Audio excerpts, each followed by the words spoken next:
Tonight, the art connecting mind and body. Enter the zone as we explore the Mobile Mood Lab. I think there's a really important connection and relationship between art and mental health. And art is really so much about how we make sense of and share what it is to experience being alive and all the different qualities and dimensions of that. But first tonight, it's been a week of rap battles, with one song by American artist Macklemore dividing Australian politicians and even leading to the Prime Minister throwing out a few rhymes of his own. Macklemore is set to perform his hit Same Love at the NRL Grand Final this weekend, but Tony Abbott is less than impressed. He's backing a petition by former player Tony Wall to ban the same-sex anthem from the match. Malcolm Turnbull has defended Macklemore's plans, saying any attempt to stop the performance of the song amounts to censorship. And to illustrate his point, he freestyled a few lyrics of his own. The same fight that led people to walkouts and sit-ins, it's human rights for everybody. There is no difference. Live on and be yourself. When I was at church, they taught me something else. If you preach hate at the service, those words aren't anointed. That holy water that you soak in has been poisoned. When everyone else is more comfortable remaining voiceless rather than fighting for humans that have had their rights stolen. I might not be the same, but that's not important. No freedom till we're equal. Damn right I support it. Waleed, you're the man. You're the Tigers fan. Oh! Wow! Who's it right? Yeah. Big rabbit 8 Mile over here. You can talk, the crows can squawk.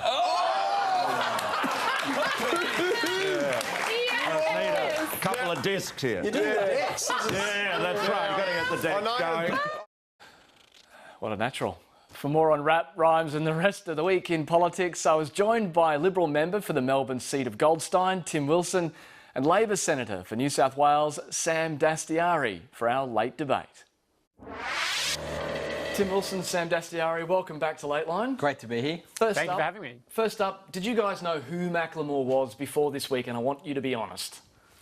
Tim, you go first. I'll put it this way. I did not know of him. I did not know his song, but I am now the proud owner of a Macklemore album. I've contributed to the cause. Well, he's just gone top of the iTunes charts just this week, so you're one of the people. Well, I'm one of the people who contributed. Hang on, how did you not know who he was? I mean, thrift shop. this is Triple J Hottest 100. Triple number J, one, yeah, 2012. Yeah, no. He's been around for a while. You've got the whole thrift shop look happening all the time with your rugged looks and this and that. I thought, I'm just not into hip hop. That's right, Tim Wolverine. I'm more of an '80s kind of guy, going for Jimmy Barnes and John Farnham. I'm a complete tragic. Even Malcolm Turnbull's into rap. He likes Tupac, apparently. That's right, because when people think of hip hop, clearly they think of me. Clearly, someone who's not a fan of Macklemore is Tony Abbott. This week, he tweeted up a storm when he heard that Macklemore was going to play Same Love at the NRL Grand Final. He tweeted, "Footy fans shouldn't be subjected to a politicised Grand Final. Sport is sport." This is how the Prime Minister responded to that last night. The NRL supports same-sex marriage. What's the problem? Honestly, I don't think trying to censor the playlist at halftime entertainment is certainly not my role. I look forward to it. Well, clearly that was this morning, not last night. But Tim Wilson, what do you think? Who's in the right here? Malcolm Turnbull's resolutely in the right. When you have a public vote, people go off in their different corners. They stand up for their constituencies. But the truth of the matter is on this one, Macklemore was booked as a bit of entertainment. It's one of his top 4 songs. I understand he's performing 4 songs. It's up to the NRL to decide what he sings by mutual agreement with him. It's a complete non-event, frankly. It's one of those storm in a teacup issues. Sometimes you've got to assess whether these things backfire. What's the response to people coming out and saying, "Oh, we don't like him playing that song. His song's gone up in the charts." My only hope is that he gives the revenue from that perhaps to a campaign that he supports. But on top of that, he said he's just going to sing harder. It's a classic example of why trying to censor somebody or silence somebody just doesn't work at all. Yeah, because rappers always listen to politicians. Yeah, like that's Sam right, Dastyari. that's right. But Maybe if I do more of this. maybe that is an internet meme waiting to happen now. You will never live that down. But look, who cares? Frankly, there's always been musicians that have political views. Now, I actually did a bit of research. I looked up and I saw who's done this in the past. You've had Tina Turner, You've Classic. had, Billy Idol with his White Wedding. Hovercraft. The Village People. Whitney Houston. Hang on, does that mean we're going to start breaking it into YMCA? Well, I mean, Tina Turner. I mean, what greater gay lesbian icon than Tina Turner that's available? But we're fighting about the wrong issue. Because you know who's playing on Saturday? Saturday at the AFL Grand Final has the Killers. Yes. And the Killers there. And some of these, Tim, you're going to be shocked by this, so I don't want you to get too horrified. But somebody told me you have a boyfriend who looked like a girlfriend. I mean, this is radical. So you're going to sing that? That's one of their songs. That is one of their songs. Song. This is radical gender theory gone mad. This is the Trojan horse. This is what Corey Bernardi, Lyle Shelton and others have warned us about. And we know what happens. It starts off with a song at the AFL. Then you've got boys wearing dresses. Then you've got it's going to get compulsory for everyone to get gay married. And before you know it, winter comes. Safe schools. Safe schools. So, politics at the grand final. Not unusual. John Williamson, Rip Woodchip. I'm sure you guys, that's etched into your memories. 1989. I mean, there's a very political song about logging at the grand final. So, has Midnight Oil ever played at a grand final? I presume they must have at some point. They always had very political songs. They had very political, and they were very political at the Sydney Olympics as well. As I said, this is a complete storm in a teacup. I think a lot of politicians should withdraw and recognise that these debates happen, that people are going to have opinions of them, and going around trying to say what should or shouldn't be sung, frankly, just backfires and gives no advantage to anybody. In fact, as we keep pointing out, people who didn't know who Macklemore before suddenly know who he is. Yeah, and put some money in his pocket. Before we move off the grand final, generally the AFL replaced its sign out the front of headquarters. Instead of AFL, it said yes. Is that sort of acceptable as well, Tim Wilson, putting the same-sex anthem in the very kind of logo of a sport? Well, that's their choice and they could be accountable for it. But I return to the comment I said before. When you have a public vote, people go off in all sorts of directions based on what they think. And there are a lot of people who want to show their support for a change in the law, for a more inclusive society and for a country built on mutual respect. That's what the AFL has done. That's what the NRL has done. As a consequence, they've gone off and done it. Now, I'll defend their right to do that, just like I'll defend any other group that wants to go out and argue the alternative case, because that's what happens in a free society. You allow people to have opinions and to be held accountable for them. And there's so much feigned outrage here. The feigned outrage, and it's really on both sides. I mean, the same people who jump up and down about, Macklemore's kind of right to sing his song, which certainly has, same people who get on social media sometimes and argue against the right of the no case to skywrite vote no. I mean, this is what happens when you have these debates. And there are parts of this debate which are horrible. There are parts of this debate that are hurtful, that are hugely offensive. This isn't that. And frankly, if someone wants to pay $5,000, $10,000 and skywrite over Sydney, vote no, or if AFL want to put up a sign, or if you fly into Canberra, as Tim and I do from Sydney and Melbourne from time to time, there's some paraphernalia there. That's all well within the debate, and I think people kind of overreact sometimes on both camps. Yeah, I think what we could see is actually more skywriting, and people could write like vote no, and then somebody could come along and do their own skywriting and add a W. It could be like vote now. Yeah, there's plenty of ways that we can work with this very successfully to make it in the public interest. But at the end of the day, I mean, you guys are experienced campaigners. Sam Dastyari, you used to be State Secretary here in New South Wales for the Labor Party. Is anyone changing their mind just because there's a campaign going for one side or the other? I think so, actually. Do you think people change their minds? I don't think they're changing their minds. I think what you have now is a debate, a challenge for both teams to get out their turnout. Turnout is the huge issue now, because there is no experience in the Australian campaigns for a campaign that is this focused on the need for actual turnout. Are there people who I think were soft yeses or soft nos that are more likely or less likely to vote because of the campaign? Yes. I think the data actually shows that some of the soft nos are probably becoming harder nos, and a lot of the soft yeses that everyone was worried weren't going to turn out to vote appear to be actually voting. I think that has happened. I think we're going to have a better turnout than people predicted. I'm seeing some figures that say it'll be in the 60s rather than in the 40s and 50s. In terms of people actually changing their vote, less so, but that's not really what these campaigns are about. But is this a proxy war then between Malcolm Turnbull, who's obviously on the yes side, and Tony Abbott, who's on the no side? If Tony Abbott gets the vote up, and I'm not the first person to say this, then he seems like he's got one over on Malcolm Turnbull.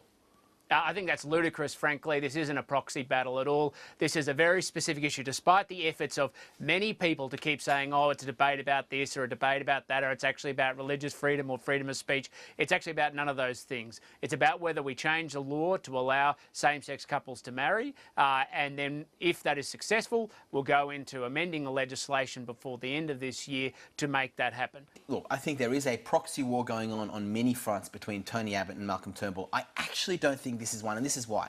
Tony Abbott has been nothing if not consistent on his social conservatism. Now, I don't like it, I don't agree with it, but this is a bloke who's had these socially conservative views for 20 years. He'd have this view if he was PM, he'd have this view if he was out of Parliament. I think there are many examples, if you want to talk about a civil war going on inside the government between Malcolm and Abbott, I think that is the case, but I don't think this is an example of that. Tony believes this stuff. He really believes it. All right, well, I know how important the Macklemore issue is, but we might just move on. What dominates the front pages of the nation's newspapers. That's right. That's right. It's great political debate. The gas shortage, the gas crisis. Oh, that's a secondary issue. Yeah, just the money in people's household bank accounts. Who's singing about that? Yeah.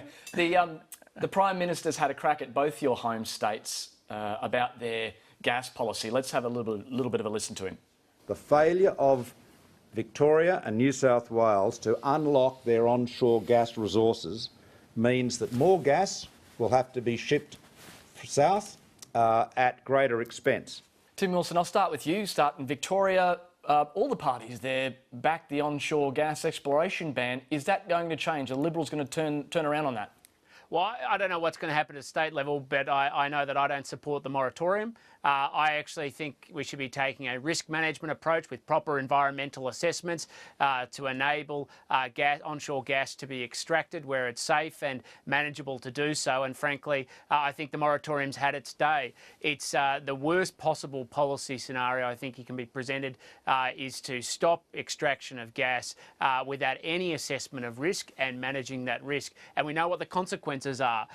It's led to shortages. It contributed at least to shortages and increased prices for consumers, and I think that's why it should end. But I do think what this government has done this week has been an incredible achievement, frankly, working with businesses to fill the gap for the gas market that, as reports earlier in the week clearly showed, was much bigger than originally expected and is going to enable to reduce prices and guarantee supply for Australian households in the coming months and years. And I think that's an incredible achievement by the Prime Minister and the government. Sam, I'm imagining you're going to agree with Tim here and have a go at the state government. Everything that Tim said is completely wrong, and I don't even know where to start with those statements. But the one bit we will agree on is that it's actually Queensland's fault. And Queensland produced most of the gas. Not. And I tell you what, I tell you what happened with their gas extraction. The way in which Queensland went ahead with it, the speed they did it, some of the consequences of fracking was done in such a, I think, fast way that there was a natural reaction against that by a lot of the farming communities in places like Victoria and New South Wales. You go up to the New England area, you go up to northern New South Wales, they looked across the border, they saw what Queensland did, they got afraid of it all, and there became a huge political movement that led to the moratoriums. Now, what Tim's saying and what some people are saying, I think is a legitimate point, is saying, okay, the moratoriums have been put in place. Is it a time to actually relook at some of this? Is there a way you can do it and not disrupt the farming environment, not disrupt the natural environment so much that you're actually destroying what is incredibly good farming land? And I think it is time to look at that again. And the answer is yes to that, by the way. I mean, it has to be risk managed. You can't just go off and do things without any concern about the environmental consequences, but you can manage it. No, but the path that Queensland initially went down, and again, this was a Labor government that did this a period ago, as well as a Conservative government. It was a bipartisan approach in Queensland. The open slather approach that they used is what has actually led to a lot of the fear in these communities. And Tim knows them from Victoria, I know them from New South Wales, and they're not illegitimate concerns. I mean, you look at what fracking has done to parts of Queensland, especially regional Queensland, it has led some disaster. Now, science has changed, the technology has changed. Is there an efficient way of being able to remove that? Well, let's have that debate. But that's a CSG 1.0 view. We're actually, the world has moved on. If you go to some parts, having gone to these communities in Queensland, in New South Wales, as well as Victoria, there are actually now farmers who want extraction on their gas extraction on their land because they see it as alternative revenue sources, the opportunity to invest, to manage issues around crops between seasons, and that's where ultimately, the southern states, New South Wales and Victoria, can contribute not only to their own gas security, but also to the gas security of this country. In the meantime, what the federal government has had to do is go and work with companies that had already signed contracts and were selling gas both on contracts and the spot market under the deals the previous government had done under Labor, and actually found a pathway to guarantee supply in this country. So we need to fix the problems in the states, but we also need to fix them federally, as has been done this week by the Prime Minister and the government. Tim Wilson, did Labor in South Australia get it right? Now, I know you guys really pile on South Australian Labor over the renewables, but in terms of CSG, they're now starting to give royalties to the farmers to bring them into the financial benefit of CSG. Is that the right move? Is that what perhaps Victoria and New South Wales should look at doing? Well, I've always said that CSG should be extracted with the consent of farmers, respecting property rights, and yes, providing avenues for royalties where possible for farmers. You agree with that, Sam, as well? To work constructively with them. I think if you're going to have a model for CSG that works, then of course you have to bring the community in. And again, there's legitimate concerns in these communities. Tim made the point about this view of CSG kind of 1.0, but they are legitimate concerns that a lot of these communities have. Last weekend I was up in New England territory, up in Armidale, up in Tamworth, doing some politics in the pubs there. And that is what people wanted to talk about. They were worried about what happens to their farming land, they were worried about what happens to their communities, and they need to be brought into the process. The way that South Australia has looked at bringing them into the process, I think certainly should be encouraged. Now, there was one thing Tim said, though, that I'm not going to let go. I'm not going to let go.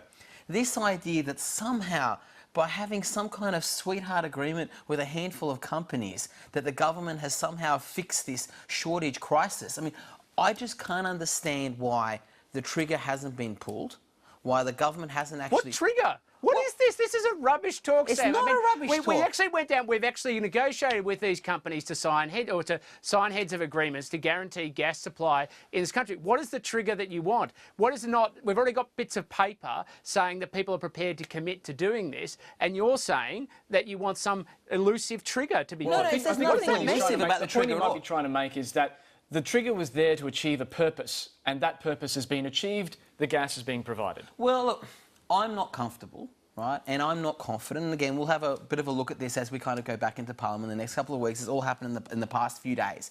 But I'm not comfortable that taking the word of a couple of companies is the way in which we're able to get the enforcement that we need to have.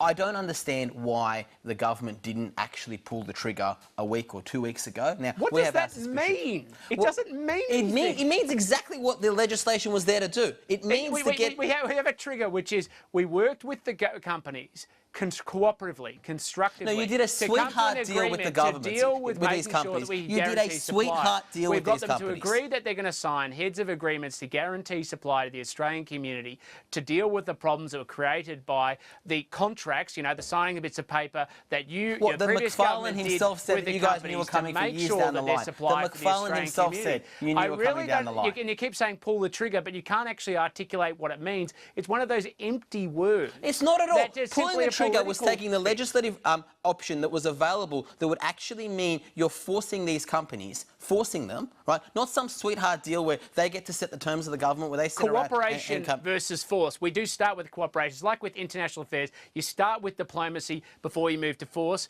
We started with diplomacy. This is the pattern that this government has. The pattern that you have is you sit down and you let these companies set up and write the script for you time and time again. And that's how we get into these crises. It's how you did it with Google. It's how you did it with Facebook. It's what you've done with tax. It's how you deal with things. There is no preparedness for you to actually take these companies to town. You have cups of tea with them. That's your solution to the crisis. Yes, we do try and work with people. We're going to get back to rapping. Well, no, we might have to wrap it up, actually.